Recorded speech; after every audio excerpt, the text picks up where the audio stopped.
Hello everyone, this is PK Entertainment and we are back again, and here now we have another video for you, and this will be a review of House of the Dragon Season 1. Now there will be spoilers throughout this show and potentially ones for Game of Thrones as well, so just beware when going into this overall video. Now just for anybody who's watching who doesn't know, House of the Dragon is a medieval fantasy series based on the original set of fantasy novels created by George R.R. Martin. It is of course the prequel series to the hugely successful fantasy series Game of Thrones, which ran from 2010 to 2019 for 8 successful seasons on HBO, which focused on many factions battling for the Iron Throne and ruling over the 7 kingdoms of Westeros. Now House of the Dragon is set around 200 years before the events of Game of Thrones, and it concentrates on the House of Targaryen ruling over Westeros.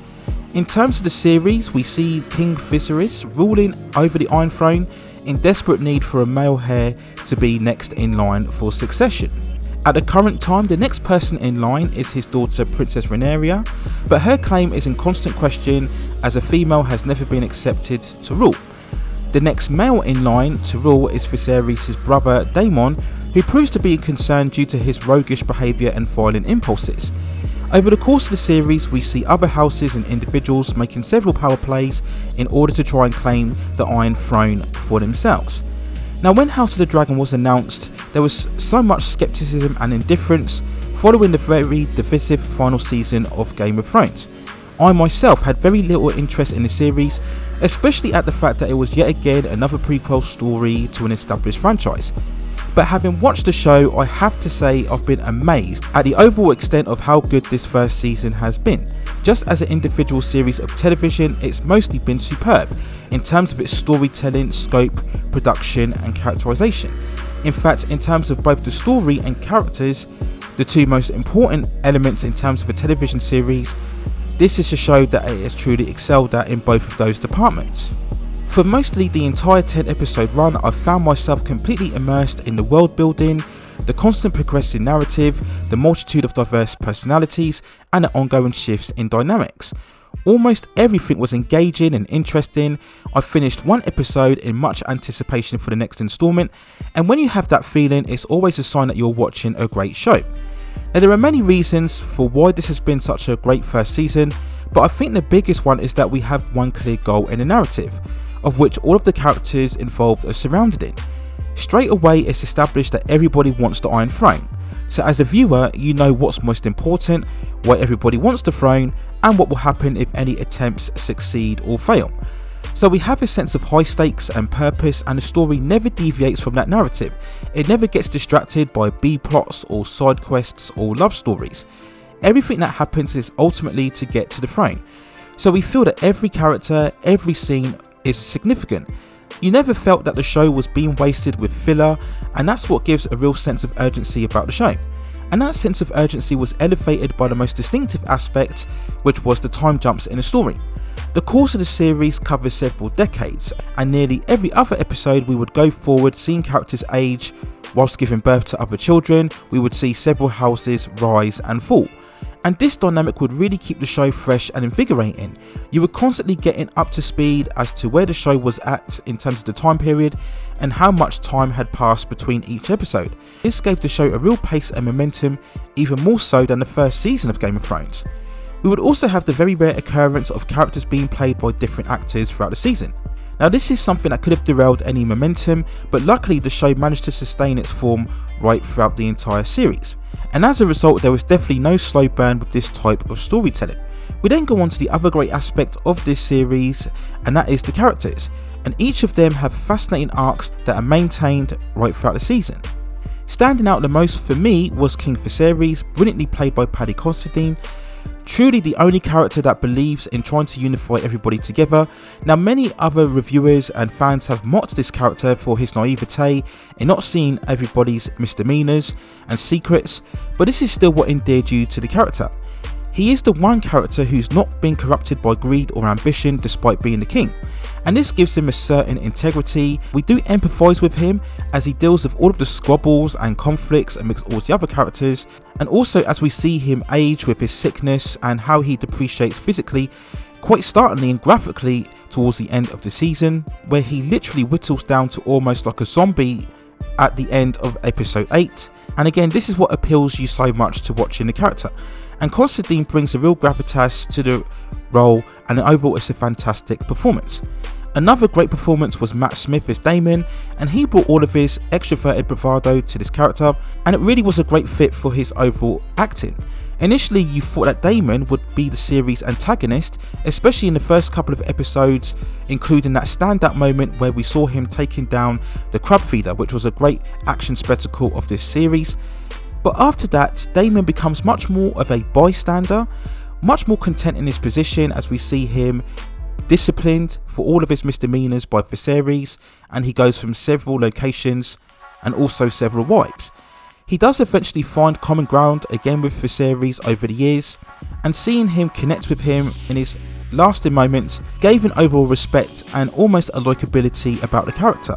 We then talk about Rhaenyra, the first of two characters who were played by separate actors. The first 5 episodes we saw her being played by Millie Alcock in her younger years, as she yearns to assert her claim to the throne and to gain the respect of her father.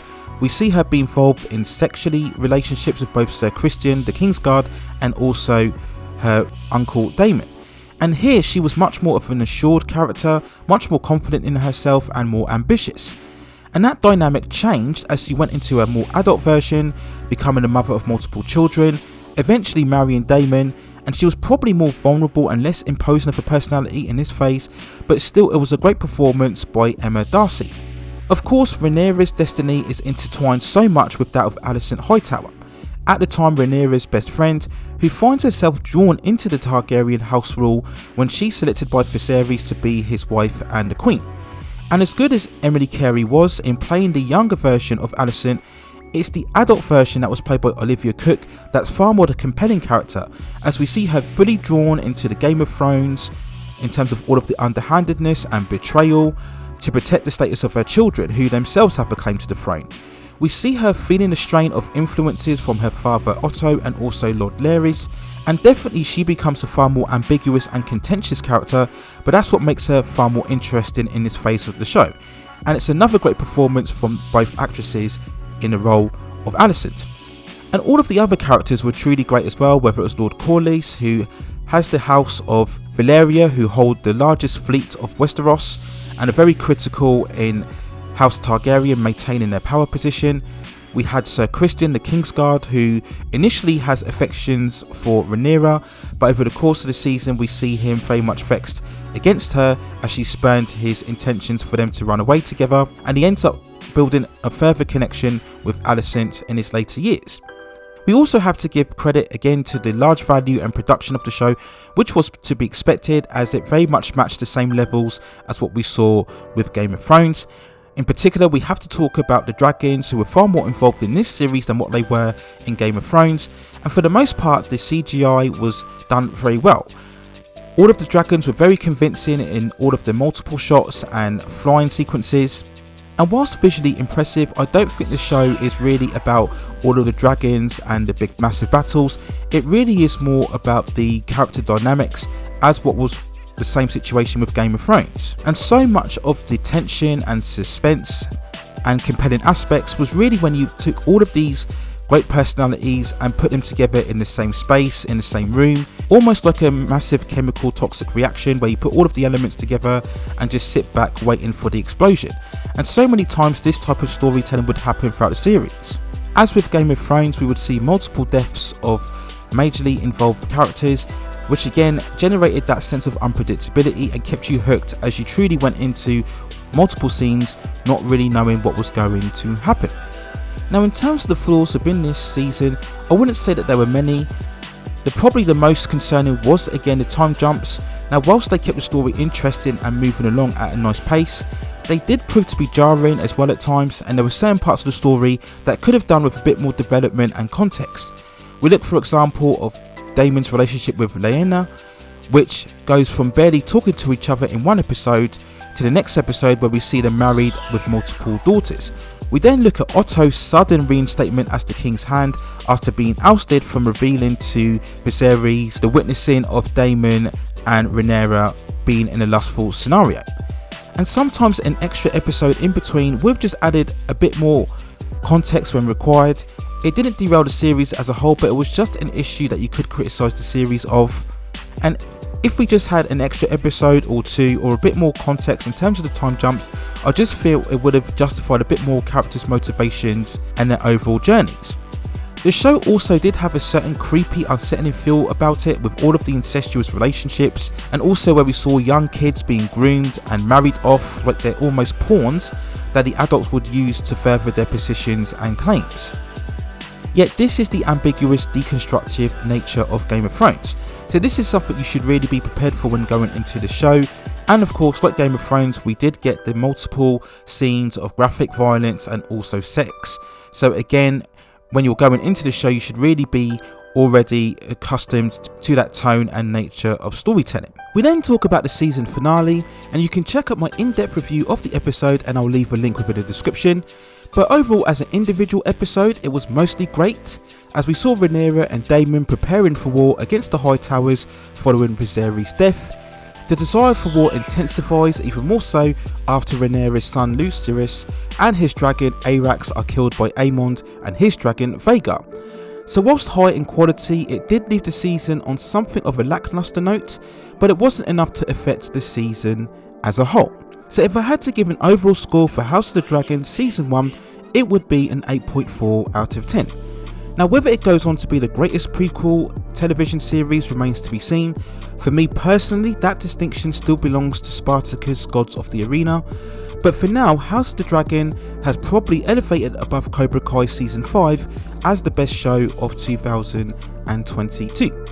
And in comparison to Game of Thrones, whilst we need to see multiple seasons of this series before deciding on whether it's just as great, I would probably say, in terms of looking at both shows in terms of the first season, that House of the Dragon was probably superior and even more compelling. And it certainly seems that way with a lot of fans and critics, of which the show has garnered very much of a positive reception. Now, whether that proves to be enough to wash away the bad aftertaste of the final season of Game of Thrones, we will wait and see. But I do think it's always a good sign when the first season of the prequel series is just as good or even better than the original series that it follows. So much high praise then for a show that, as I've stated before, really exceeded all expectations. Most definitely one of the biggest highlights of 2022. And I suppose the only real disappointment is that we have to now wait for 2 years until the release of Season 2. So there's my overall thoughts and feelings and review of House of the Dragon Season 1. Let me know what you think in the comments below. If you agree with me that you do believe that it is actually superior to the first season of Game of Thrones, also let me know. Or do you have a different opinion? Do you feel that the time jumps were too much and that affected the overall flow of storytelling? And one of the best things about Game of Thrones is that you felt it was far more textured and far more patient in its build up towards its overall story. Let me know what you think in the comments below. And if you have any other TV series or movies or any other topics that you'd like to see me cover within this channel, then drop me a suggestion within the comments and I will see if I can provide further commentary on those topics for you in the future. Please also hit and like those subscription and notification buttons so I can provide you with more high quality content like this in the future. But that's it for now. Take care of yourselves, stay at safe distances, and I will see you very, very soon.